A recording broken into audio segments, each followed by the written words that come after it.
Hello everyone, so this is Preeti and I'm going to share you my economic approach for the next 10 days. Actually, you know that UPSC examination is around the corner और इतने साल की मेहनत अब जाकर के you have to give the practical of that.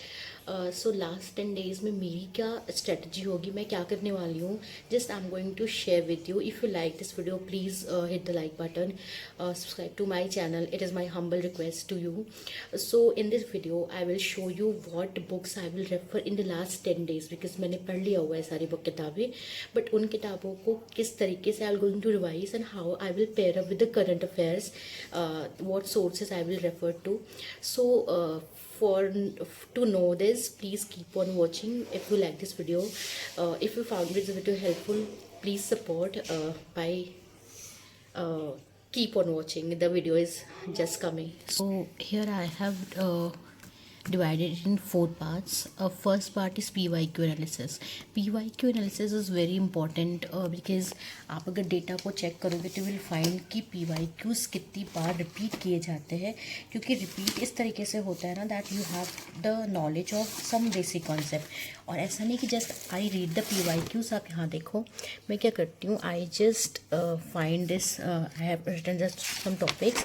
तो मान लो कि GNP से एक MCQs आया था, एक आपका रीड दिस GNP वाला टॉपिक NFIA, फिर I will focus on the sub topics. जैसे कि मुझे उस पर्टिकुलर PYQ के बारे में इंपॉर्टेंट चीज़ें जो उसका बैकग्राउंड में वो चीज़ें पता चले, तो मैंने ये अपनी PYQs एनालिसिस करे थे. और जो भी PYQs मुझे लग रहे थे कि they are important, they can be asked, तो मैंने उनके इस तरीके से नोट्स बना करके PYQs करे.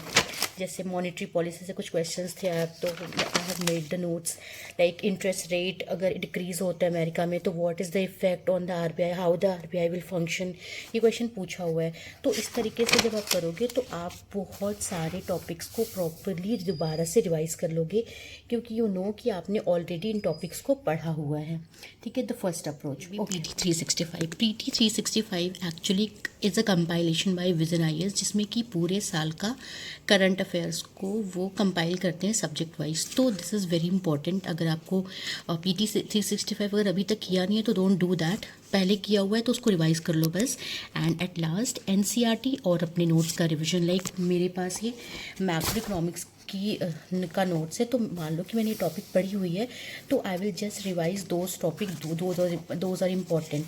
लाइक मैंने भी GNP पढ़ा था तो मैंने ऑलरेडी किताब में पढ़ी थी. तो जब मैंने किताब में पढ़ी थी तो आई हैड एन आइडिया कि मुझे इन टॉपिक्स को कवर करना है. तो I will just go through the NCERT and I have my notes. जो मेरे नोट्स मैंने बहुत पहले बनाए हुए थे, दीज आर माई नोट्स, और यहाँ से मैं सारी चीज़ों को दोबारा से रिविजन कर लेती हूँ.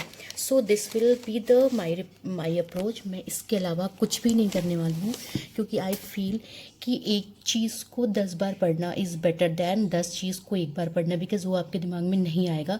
सो nothing else. If you find this video helpful, please subscribe to my channel. It will be really helpful for me and it's my humble request also. Thank you. Bye. All the very best.